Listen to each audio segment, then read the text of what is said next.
This podcast is sponsored by nobody. Hey dudes, welcome to Splat from the Past, the only 80s themed horror and sci-fi show where things can get totally radical.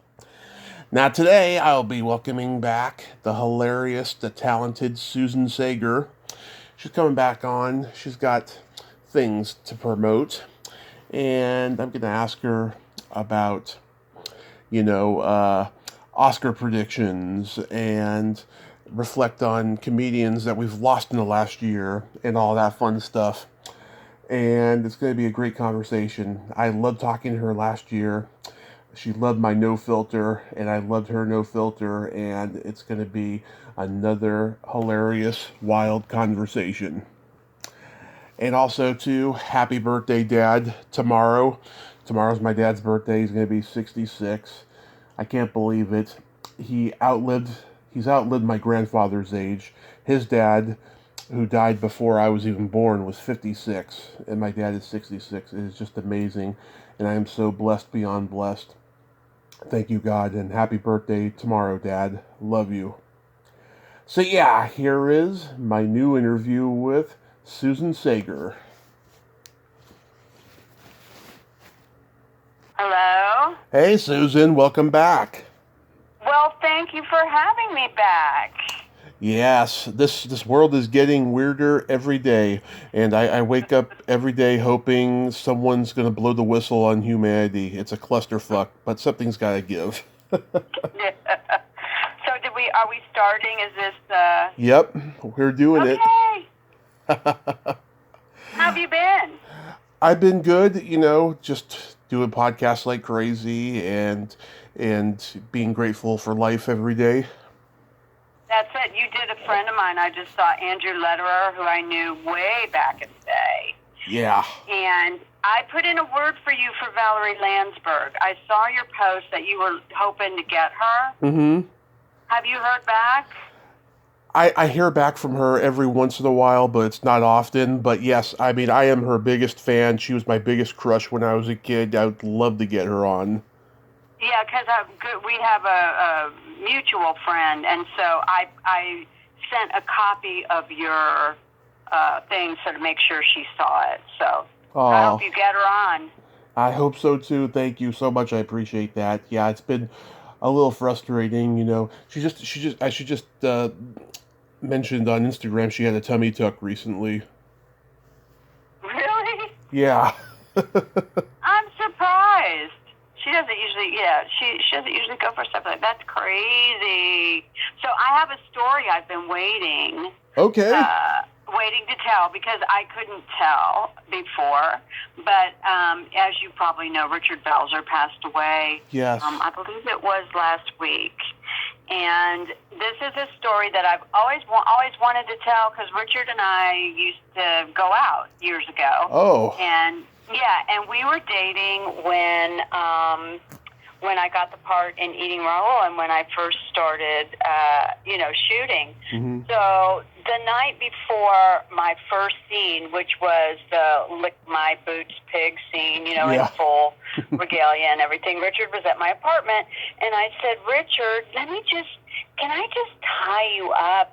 I've never done that, and I want to see what it would be like, just a little research for the role. Yeah. He looked at me and he went, babe, don't bring your work home from the office. Yeah. So he never let me. Oh, that sucks. But I never wanted to tell that story, when he was alive, because I didn't know, what his wife or, whatever. But yeah. But now, God rest his soul, I can tell a tale on him. He was one of the funniest people I've ever come in contact with in my life. Oh, he was brilliant. Yeah. Didn't he start out like in sketch or something and then evolve into stand-up?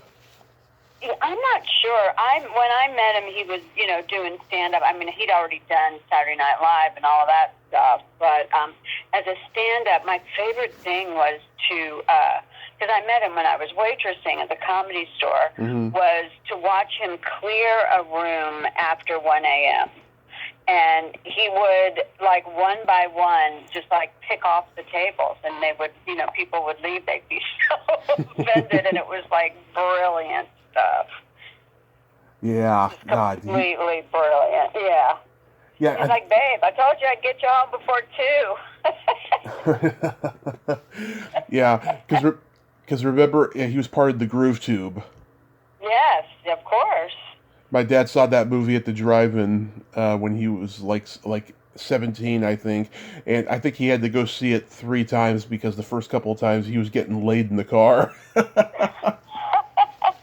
it was so, like, there was nothing like it, No. And it was so innovative and so, It had so many imitators after. And so many imitators after, that's right, for sure. Yeah, we've lost so many great comics in the last year that were there when you were there at the Comedy Store, like Saget and Gilbert and Louis Anderson and Gallagher. God. Right. And Bob Saget was one of the dirtiest comics I've ever seen in my life. Yeah. Oh, my God. He was filthy. And then he was America's dad. It made no sense. Yeah. But also one of the nicest people. I belong to this group on Facebook. It's, a couple of them. One are Mitzi's Comedy Store regulars, and the other is some group that was, had specific dates. Like 1978 to 1982 or something like that. And every time I see that there's a post, from one of those groups, I go, oh, fuck, who died? Yeah. I mean, we're getting to that age that, oh, my God, it's crazy. It is. Yeah, Louis Anderson, God, he got so many comics auditions at the Comedy Store, and a lot of them didn't even get in, but he helped people, like my friend Stephanie Hodge, she was one of them, she got she got an audition with Mitzi, and Mitzi said that she was too pretty and too derivative of Roseanne. You mean too pretty? Yeah. She's too pretty. Yeah. That was Mitzi. Stephanie Hodge, I remember her. She's still around, right? Oh yes, she comes on here at least once or twice a year, and we just have a blast. And I've had dinner with her in L.A. She's just no filtered and hilarious. Yeah, so talented, just really fucking talented. This weekend I'm going to be at where am I this weekend? Flappers in downtown Burbank. They've been so nice to me, because I've been going through this, sick thing that I have, this autoimmune disease, and I think I was sick when we talked last time. I think. I would never know it. No, but so anyway, I relapsed and I have to go back into treatment next week. So yeah, but I mean, it's like it's fine. It's this really rare autoimmune disease that most people have never even heard of. It affects mucous membranes in the skin mostly.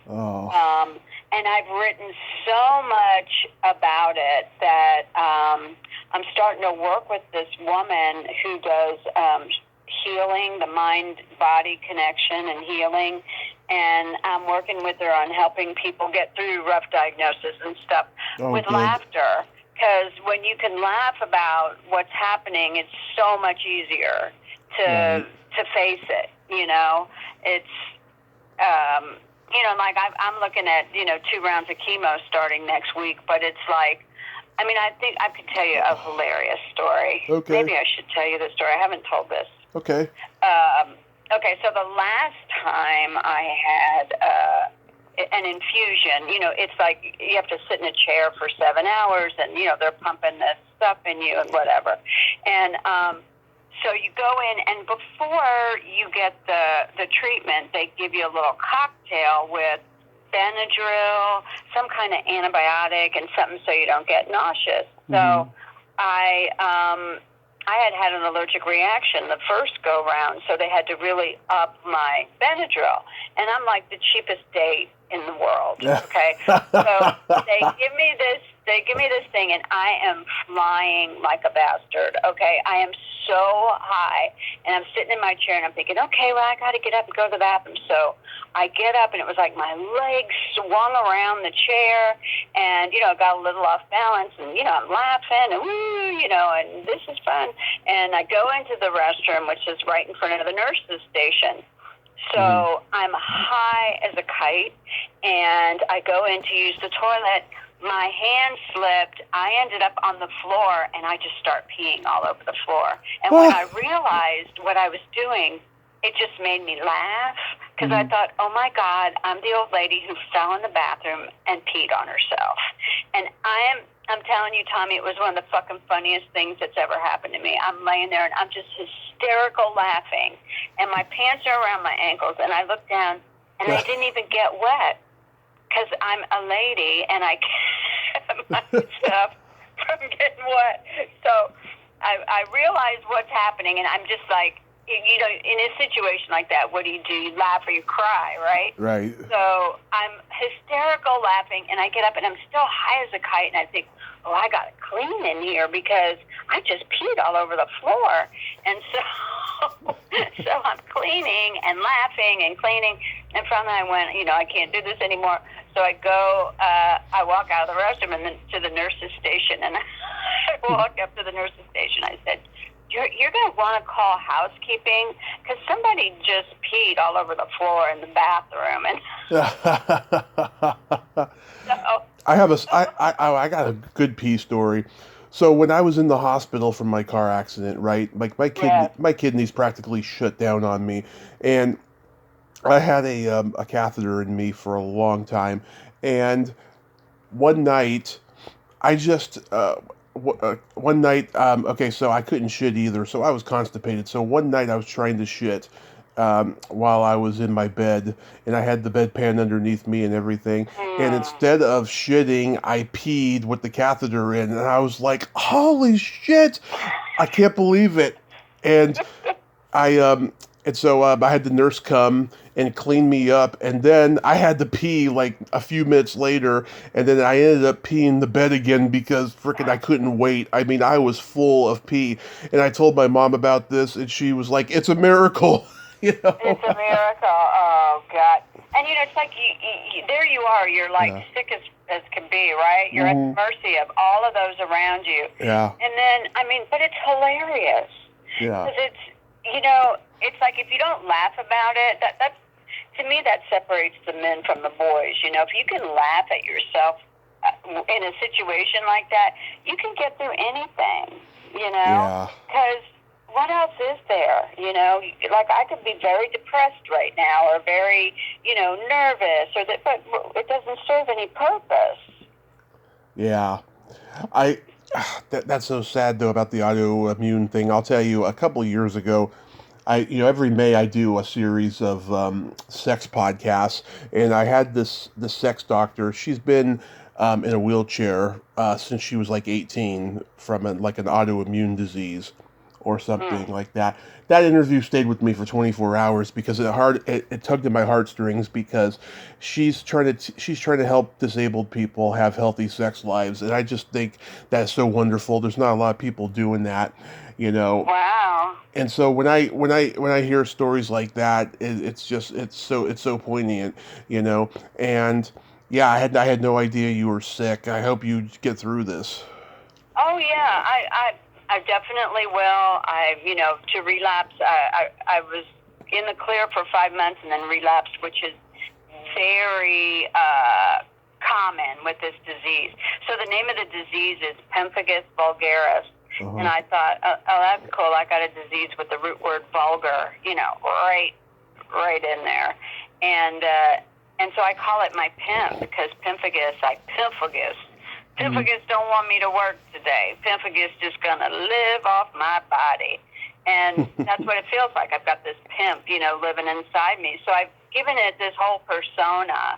And, we do the Rodney King, like, we all just get along. We got the same body. you know, and I make myself laugh all day long. You know, it's like, because what's the alternative? You know, the alternative is just being freaked out, and that's not good. No. It's not good. And my prognosis is very good. I'm going to live to be a ripe old age. It's just, they're just trying to figure out how to keep it, you know, under control. Yeah. And, you know, it'll be one of those kind of things that I'll always live with, but, you know, kind of like when people get herpes, you know, it's either active or inactive. So the goal is just to keep it inactive. And so that, you know, that's what I'm working toward. And this is really cool. I've got something really great to look forward to. I think we talked about it last time. I shot this web series called The Tonopah Five, which had a bunch of kids from 90s, you know, Nickelodeon stars and stuff. And we shot it right before the pandemic. And anyway, Tubi just bought it, and they want to turn it into a feature. So we're shooting additional scenes in May. Oh. So, yeah, and I play a 60-year-old hooker. So what could be better? Yeah. I am not surprised. That is so cool. Yeah, I mean, and like I had to really get in shape and stuff because I have to wear. She's the town, you know, like escort and slut, and she also is a cocktail waitress at the only casino in Tonopah, Nevada. And so, you know, I have to have that look, and it's, you know, that sex pot look, which, you know, when you're 60 isn't as easy to pull off as it was, you know, when I was in my 20s, but so much fun. So much fun. Yeah. And so we're shooting that in May, so it really gives me something to, you know, work toward and look forward to. And you know, I've been just doing a lot of stand-up lately, ton of stand-up. Yeah. So have you gotten back to it yet? You promised to let me know. I haven't yet, you know, but I'm gonna be hopefully moving back to the Bay Area or somewhere soon, and then I'll have a chance to do it again. Oh, good. Good. I forgot. Where are you now? Are you in the Midwest? Redding, California. Oh, you're in Redding. Yeah. Ah, my friend, one of my best friends, her brother lives there. She goes up there all the time. Yeah, it's a boring, awful place. Is it? I've never been up there. Yeah, it's good to visit for a weekend, but that's about it. And so you're going to get yourself. I guess there's no clubs up there. I did a club a few times in. I don't think it's close though. Bakersfield. I guess Bakersfield. There's some in Fresno. I remember. Me and my brother were on our way to L.A. We stopped in Bakersfield went to their Denny's. Right, all the locals got frickin' attention, and like the tourists don't. So we like got the fuck out of there. They have a really good club there now, though. It's called The Well, and really nice comedy club. My partner Jennifer Valley and I were up there. We've done it like 2 or 3 times now. It's a really great club, right in the heart of Bakersfield, which you know is hard to believe, but it is. And we just voted in the Screen Actors Guild Awards. What did you like this year? What movies? I'm glad you asked that because I was going to ask you if you had any Oscar predictions. I saw Elvis, and that's about the only thing I've seen that's nominated. I fucking hope Austin Butler wins because he was so fantastic, authentic as Elvis, you know. And I'm thinking it could either be him or Brendan Fraser because I heard he's getting high praise for The Whale. You know, I haven't seen it yet. Fantastic. He's unbelievable in it. It was a really hard call because I've just voted in the SAG Awards, you know, and of course it was between those two, and oh man, hard call. Yeah. It can go. That one can go either way. Did you see Blonde? No. Blonde. You know. The Marilyn Monroe movie. Yeah. Yes, yeah. I did see it. Yes. What'd you think?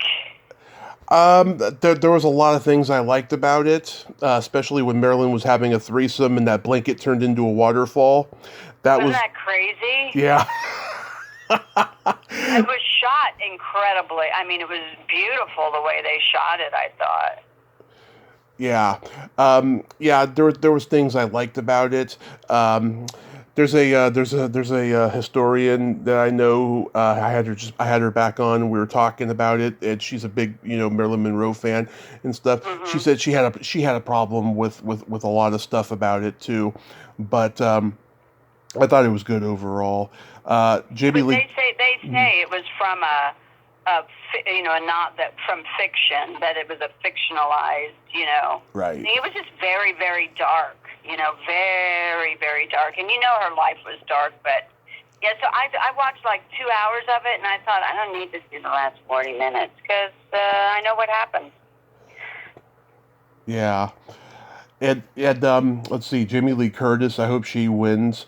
Yeah, have you seen that one? No, I have. I've only seen Elvis. Oh, Elvis. Everything, Everywhere. Well, I got to tell you what my son said about that one. He said it was if Quentin Tarantino had an Asian fetish fever dream. And I thought that is very accurate as to what it's. I mean, people either love it or don't get it. I thought that was Kill Bill. Yeah, right, Yeah. but yeah.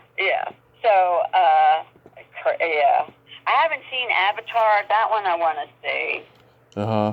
I think that Key Kwan is going to win because he won the Golden Globe already. I never thought in my life another Goonie would amount to anything besides Sean Astin and Josh Brolin. That's right. He was a Goonie. I forgot about that. But he's very good. He's really super good at it. And what's so weird is, like, I was a tax consultant, and when I moved to Florida with my ex-husband, we owned 2 laundromats. Yeah. So I had like a connection to the subject matter. Very, very much so.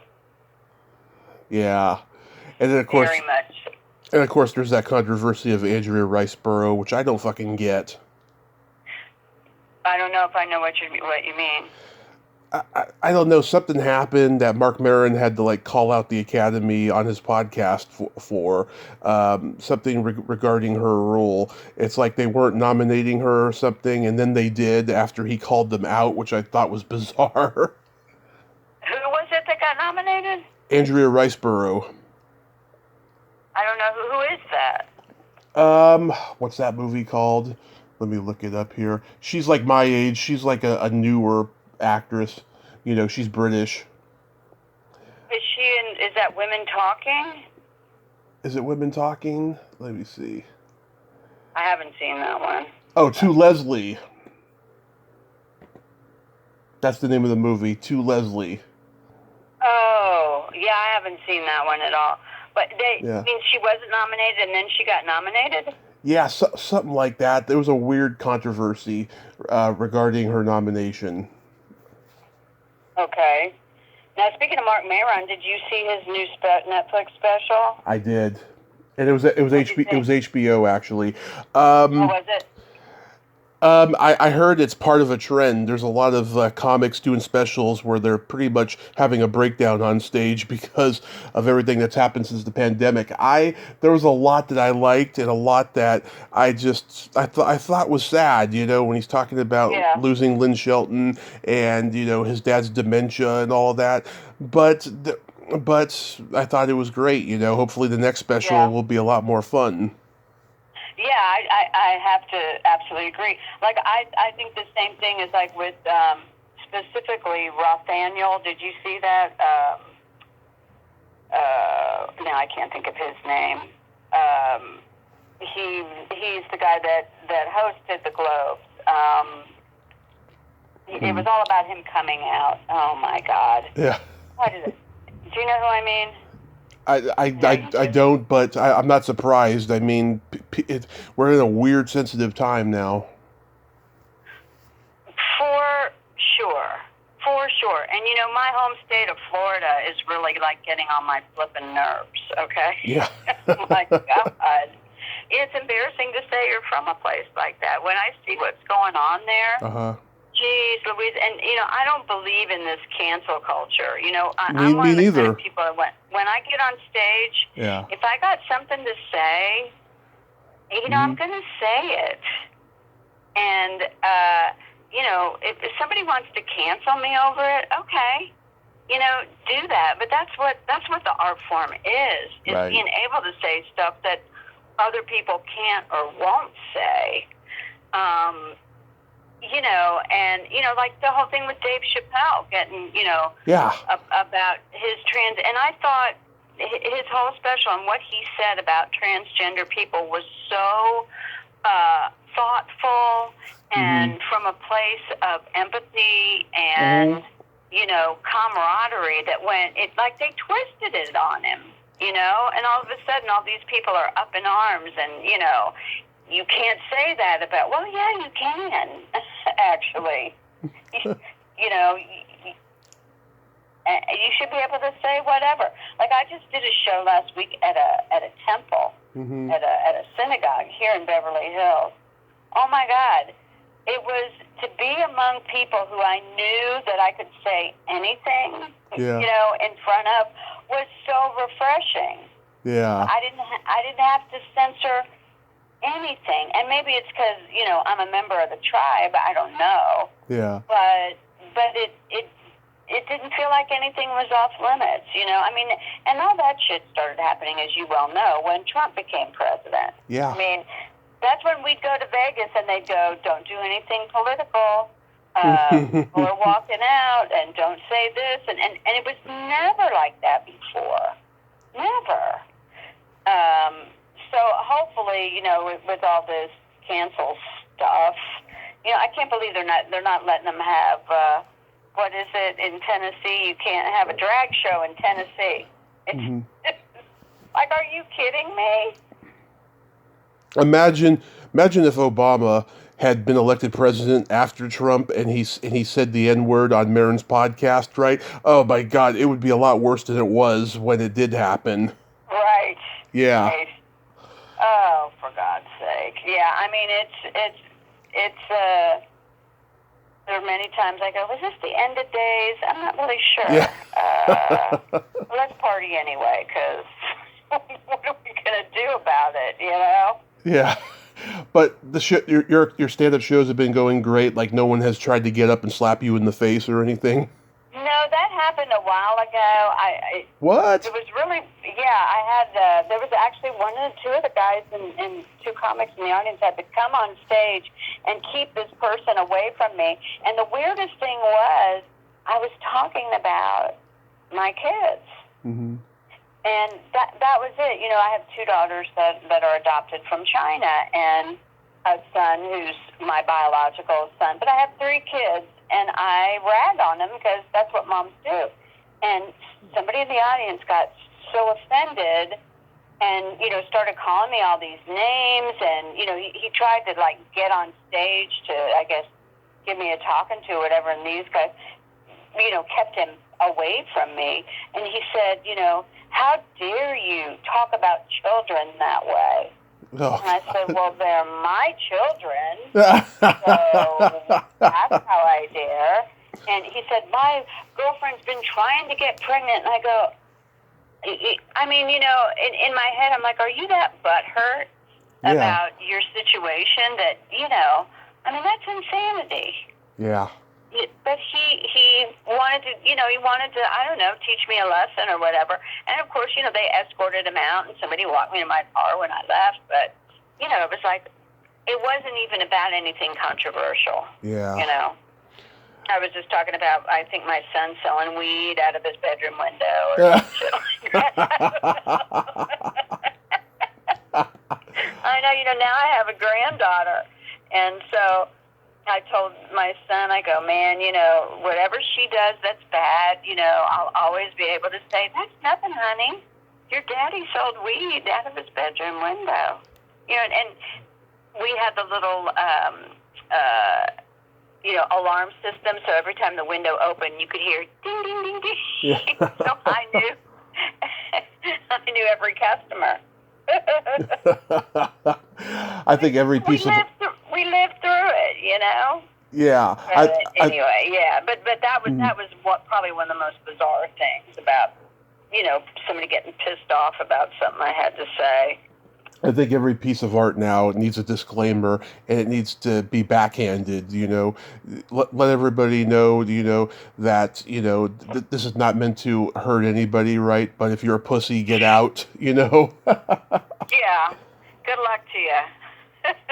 Yeah. Pussy, good luck to you. I mean, you know, I'm a woman of age. I mean, I've pretty much seen it all or done it all, and you know, there's just not a lot that offends me. Mm-hmm. Although somebody at an open mic threw out the N-word last week, and that was offensive to me. Nobody wants to hear that. Shut up, you know. Yeah.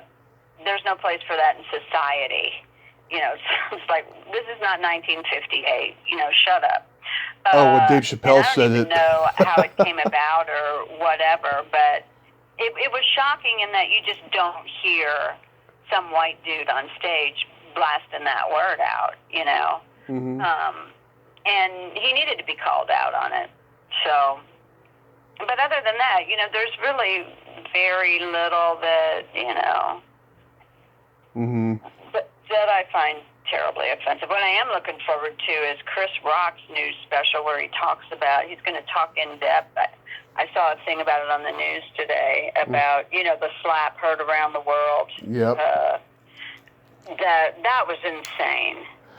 Oh my God! What do you predict's going to happen this year? There's got to be something that everyone's going to be talking about at the Oscars this year.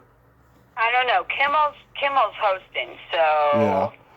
I think he'll have some surprises. I don't know. I mean, who thought that that's what we'd have been talking about? You know. Oh yeah. Here. You know, geez, Louise. I hope it's just somebody's outfit being freaky. Yeah. Yeah. Well, unfortunately, we don't have Joan Rivers to make fun of that anymore. I know. I was just talking about Joan Rivers today. Yeah. She always painted her ring finger a different color, her nail on her ring finger than all the other colors. So Yeah. as an homage to Joan, I always paint my pinkies pink. Oh, nice. Yeah, so I just love her. I got to see her and Don Rickles in 2012, I think it was, beginning of 2012.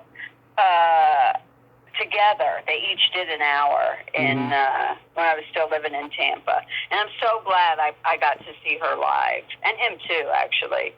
But oh my God, what a force she was!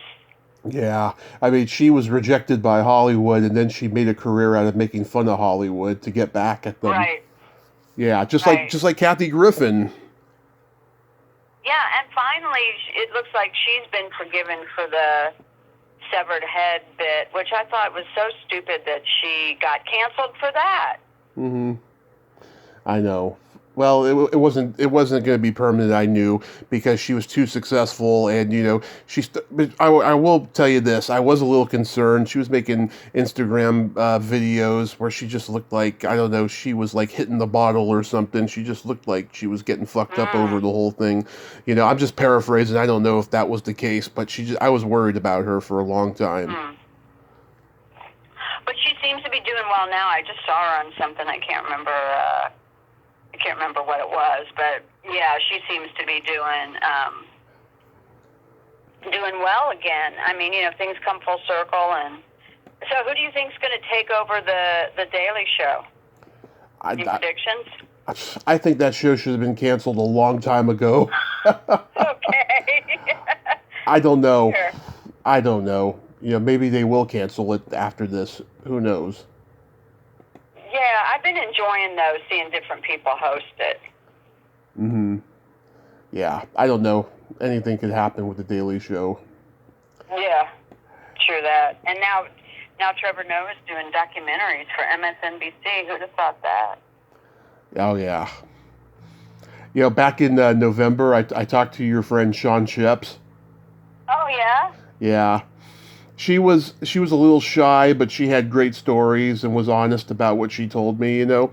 And I told her I like this. She did this short film a few years ago where she was a panty sniffer, and I told her, I was a panty sniffer, and she's like, "Oh, I'm so sorry to disappoint you. I'm not really a panty sniffer." And I was like, "Oh, that's okay. That's okay. I'm glad. I like to see my people represented on screen." Hey, I was just gonna say, as long as you represent, I don't care what you are. Yeah. I just talked to her yesterday. She was giving me some helpful hints. She's the person who discovered Brendan Fraser. Yeah.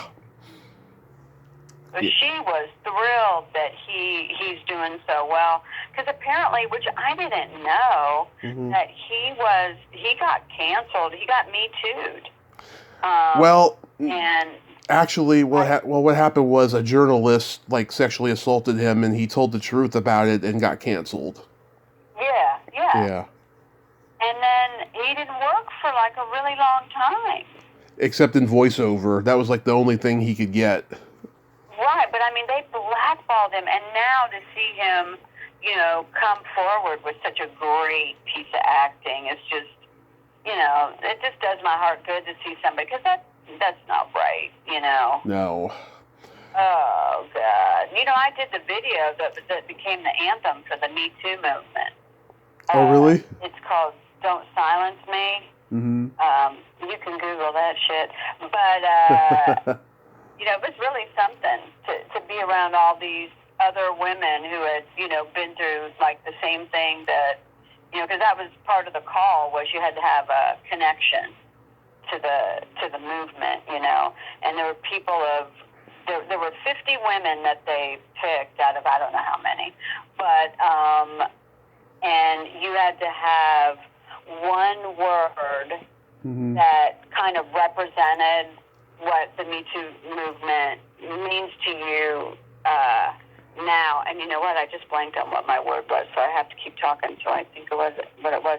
But anyway, of all 50 women, not one woman had the same word. There were 50 different words. Yeah. It's crazy.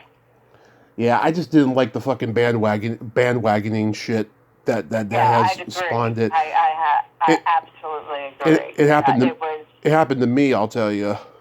Oh, really? Yeah. This female open micer in the Bay Area that started as I was coming back from my accident, and I started going to the open mics.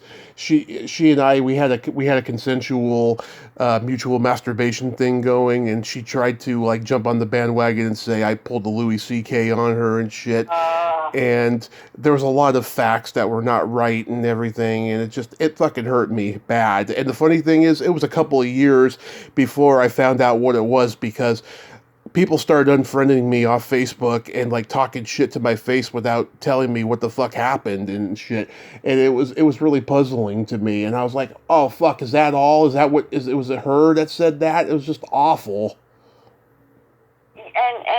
And they go, well, if a woman says it, it's true. Well, guess what? Not necessarily. Exactly. Exactly. There are two sides to every story. Yeah, it was awful. Yeah, that's I wish somebody'd Me some young dude. I would own it, but I've never. I would say, yeah, I hassled him. Yeah. But he didn't put out. But I never did. Here's a secret. I give names to all my ejaculations. Oh, you do? Yeah. In fact, before we started earlier, I had Osgood.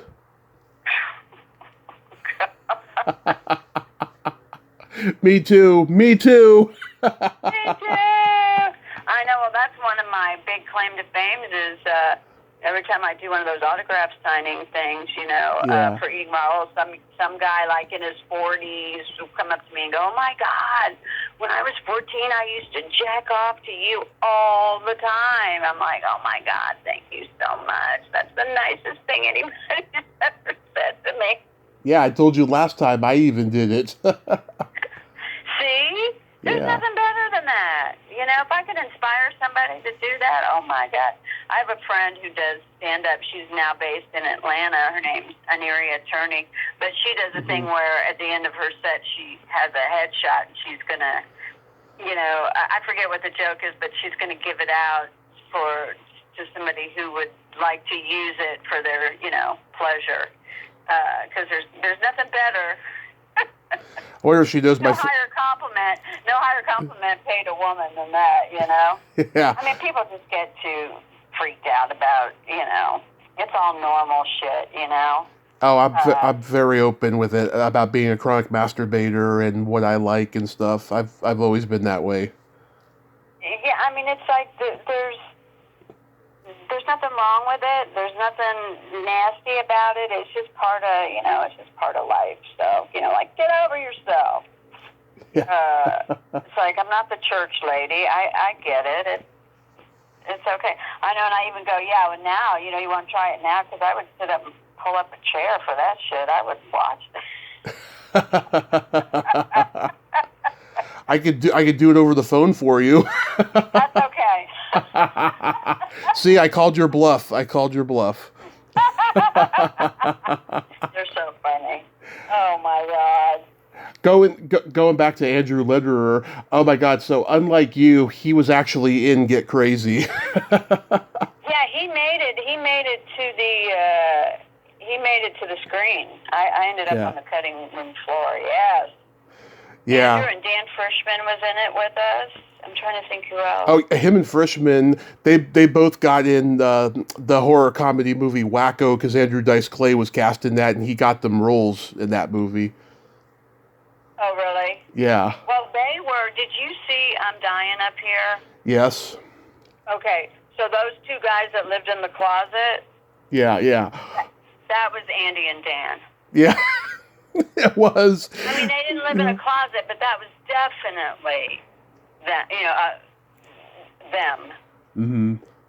Yeah, fucking, oh my God. So they give Dom Irrera the role of this old aging comic and shit. And, he was in New York at that time, just starting out in stand-up, after coming from improv. Right. Yeah. I just thought... yeah, he wasn't around at all during that. But it doesn't matter. I mean, yeah. Who was and who wasn't. But I enjoyed the series anyway. Yeah, Rick Overton was on there too. Mm-hmm. I just saw Rick last weekend. We were laughing. I told him the Belzer story. I'd been waiting for years to tell that story.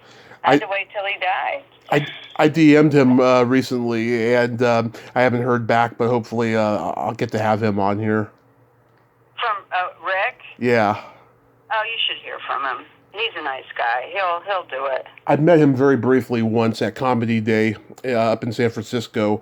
Him and Steve Pearl. Oh, I remember Stephen Pearl. God, Steve Pearl's the best. He's just so damn wacky and just can pull anything out of his ass, and it's hilarious. He used to call the improv Uncle Bud's house of no eye contact. That's funny. Yeah. Uncle Bud. Oh, God. Uncle Bud. I mean, I worked at Uncle Bud's house of no eye contact for a while. Yeah. Oh, Lord. Yeah. Way back in the day. Yeah. I mean, I've heard, all these stories about him, all these stories about Mitzi, and then there's people who love them both. There's people who hate them both. It's very interesting how show business works. Yeah, how it works or lack thereof. Mitzi had, we had I just kept, like, when you say Uncle Bud's house of no eye, that was my thing with Mitzi. I tried not to make eye contact with her because I was always afraid that she'd fire me because, I was this younger version of kind of what she once was, and it was known that she didn't like girls like that and didn't really want them around. So I managed to stay in there for a couple of years before she finally went, Susie, I don't think you're very funny. I was like, okay. Well, thank you for the opportunity. Because, it was a great opportunity, and back then, that's how I got Eating Raoul. It's how I met a lot of people in the business, and, Yeah. It was, there was no internet back then. There was no whatever. People came out, and you met them at the store. It was the place. Mm-hmm. It was the place. I mean, there was a lot of fucking, actors trying to get into the business by doing stand-up, for 10 minutes and then, getting their big break and stuff.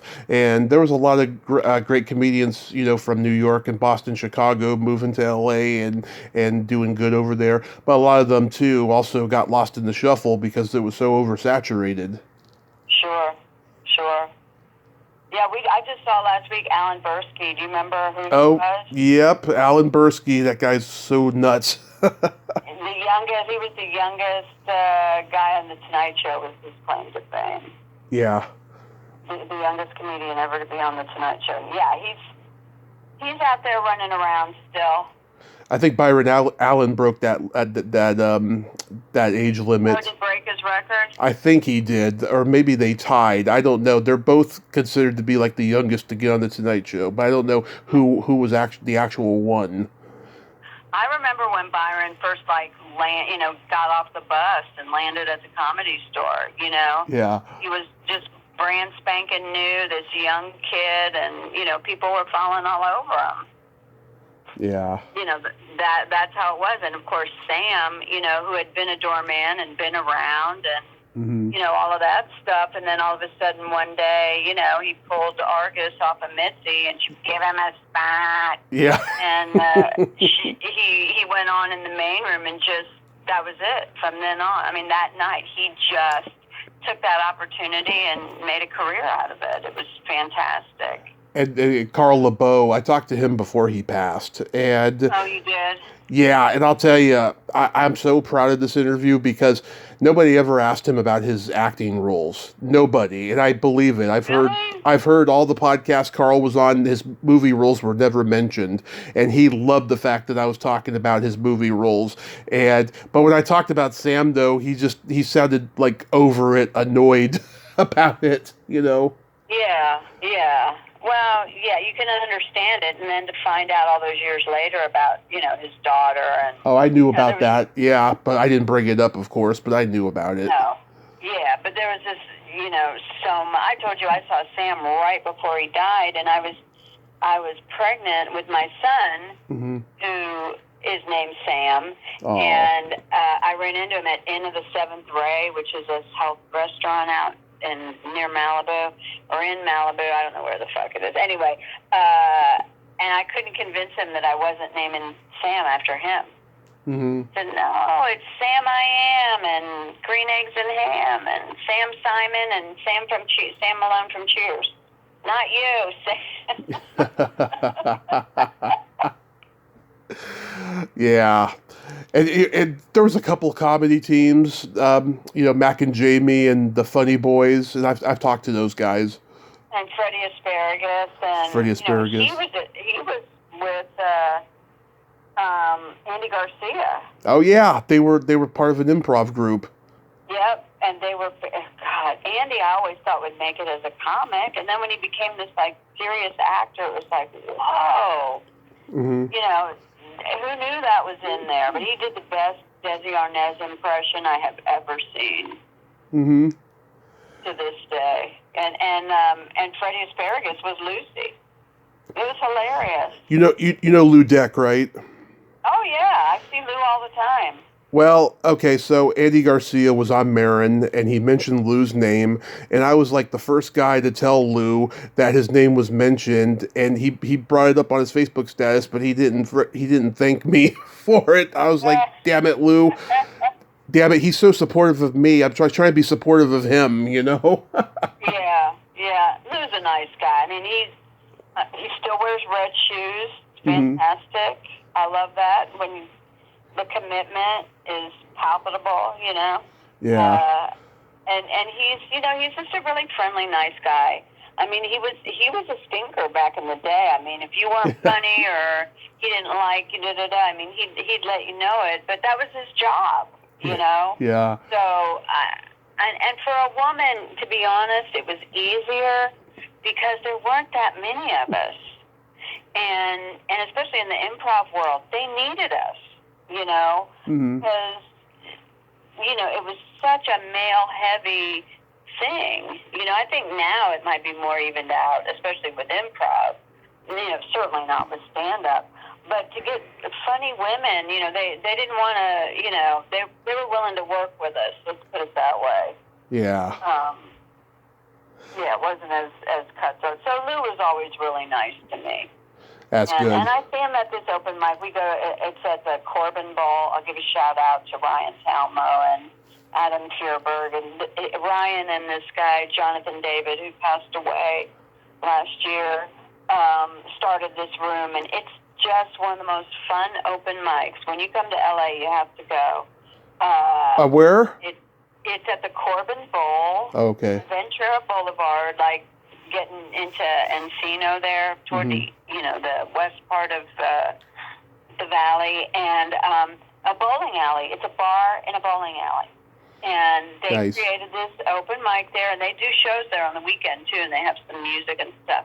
It's just one of the best mics that I've been to in the city, I think. It's supportive people, it's a real crowd. Did you ever? And it's just a lot of fun. Did you ever go to the coffee house in L.A. that Robert Romanus owned? Is that was it downtown? Yeah, what was it called? Bob's Coffee or something? Tribal Cafe. It was around for a long time, and then he closed it just after I talked to him, or just before the pandemic.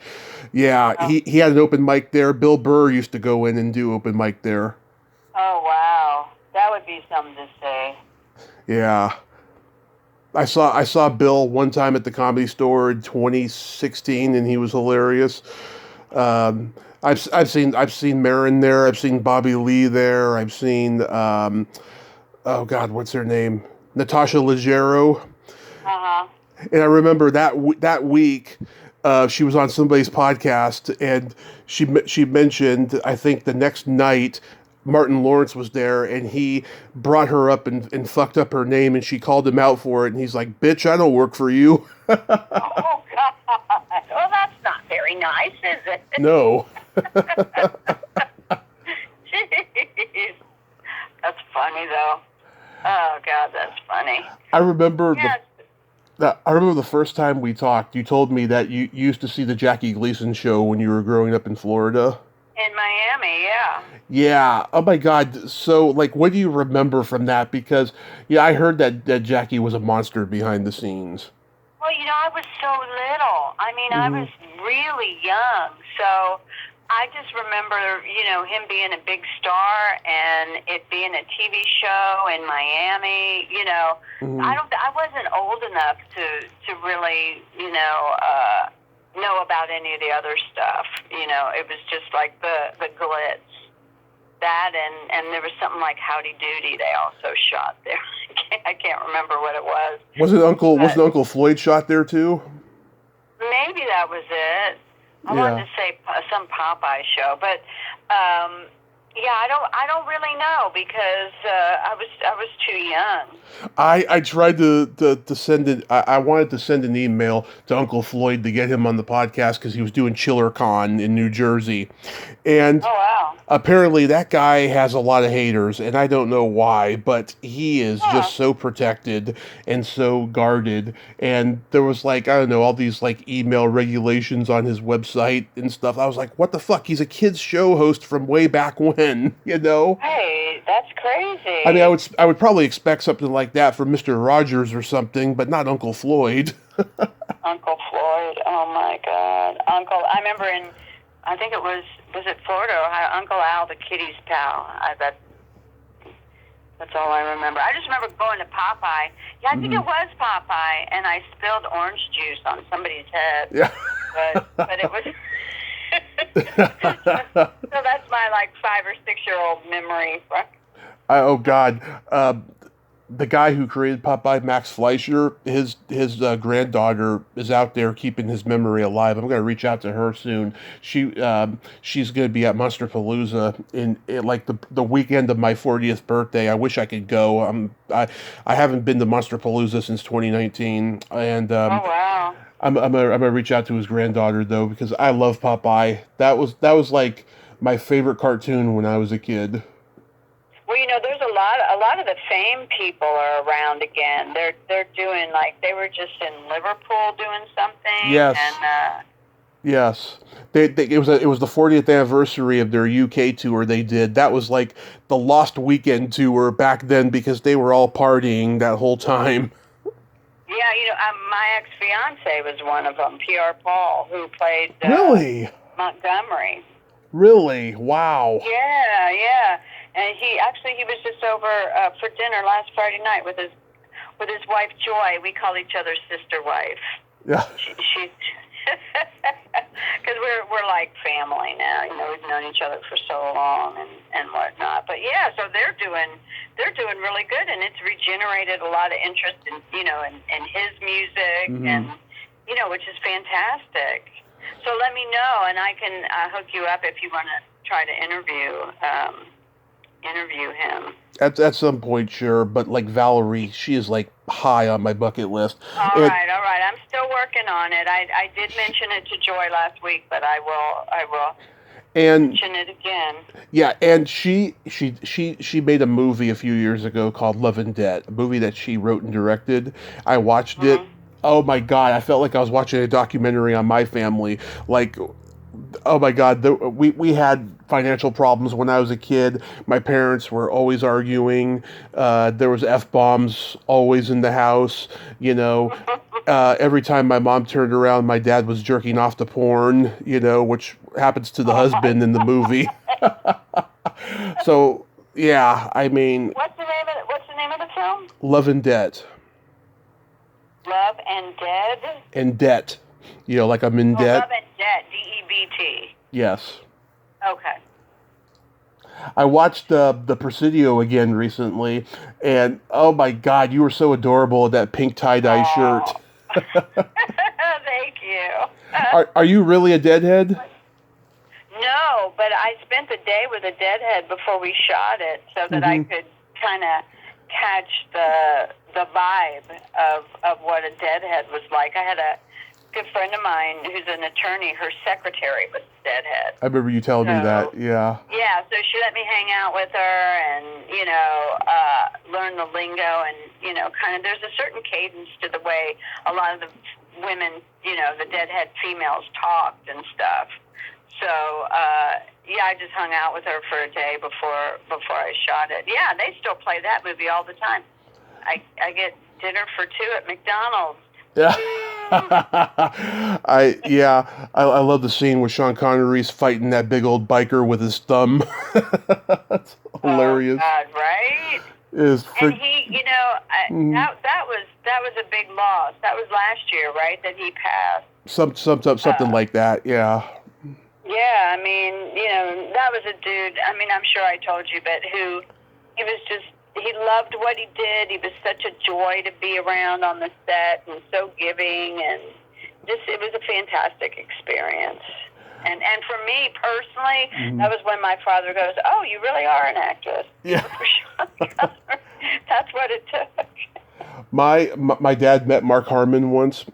He was at the celebrity baseball game in San Francisco.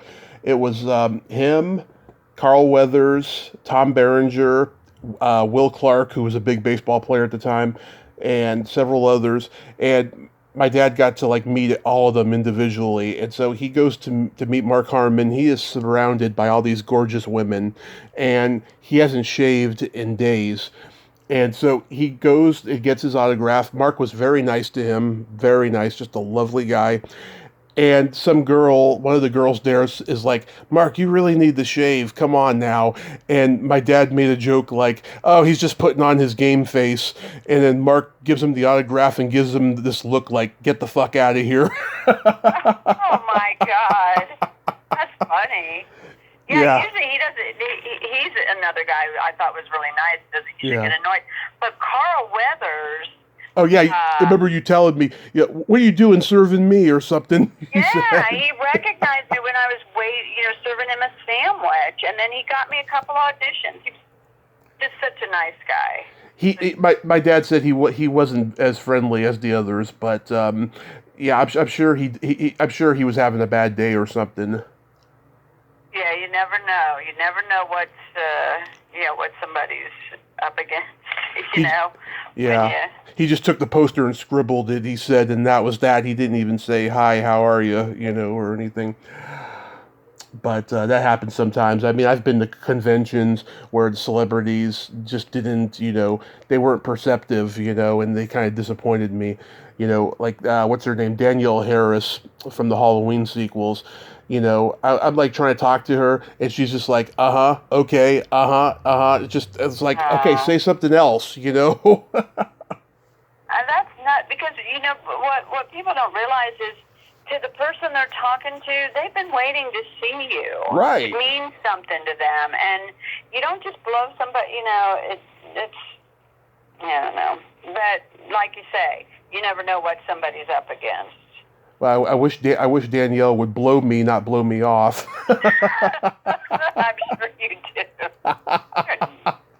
Oh, I gotta tell you, I'm so sad about this. I've been crying about this every day since it happened, at least once a day. When Cindy Williams died, Oh, yeah. She was scheduled to come on here finally, and I spent like 6 years trying to chase her down, and people were always telling me, "Oh, you don't want to interview Cindy. She's very complicated." And I was like, "I don't give a fuck. I love Laverne Shirley, and I think she's a great actress." And I finally made the connection with her personal assistant. Late summer of 21, we were going back and forth for a long time about it, and it was finally going to happen this year. And I just been crying every day since she passed. Aww. Yeah, I mean, they're dropping like flies, Tommy. They're dropping like flies. They are. I'm determined, I'm going to be around a while. I'm getting through this next round of whatever I'm going through. And you better be, because next time I'm in LA, I want to get together with you. Yes. Because we'll go get a meal somewhere. Yeah. Somewhere iconic. Yeah, because... Yeah, somewhere iconic and cool. That's where I see it. Yeah. Oh, when I'm out there... Maybe the Hollywood Roosevelt Hotel or something for a burger and a milkshake. That's class right there. I'll have a burger and a Diet Coke because I'm diabetic. Oh, okay. I got diagnosed last April. Really? Yeah. But it's in the early stages where, like, it's not stroke risk or anything. And, I can eat light sugar stuff, but, like, I try to avoid sugar at all costs now. Right. What about, like, coconut sugar or maple syrup or... I have a sugar-free maple syrup that I put on my waffles or pancakes. Okay. I got that.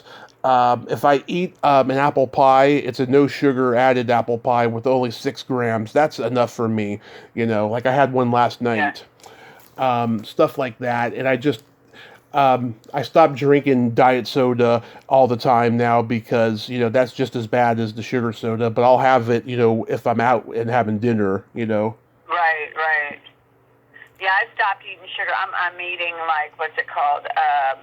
An anti-inflammatory diet, just since I'm trying to, get, everything cleared out and my health all situated. But it really does help,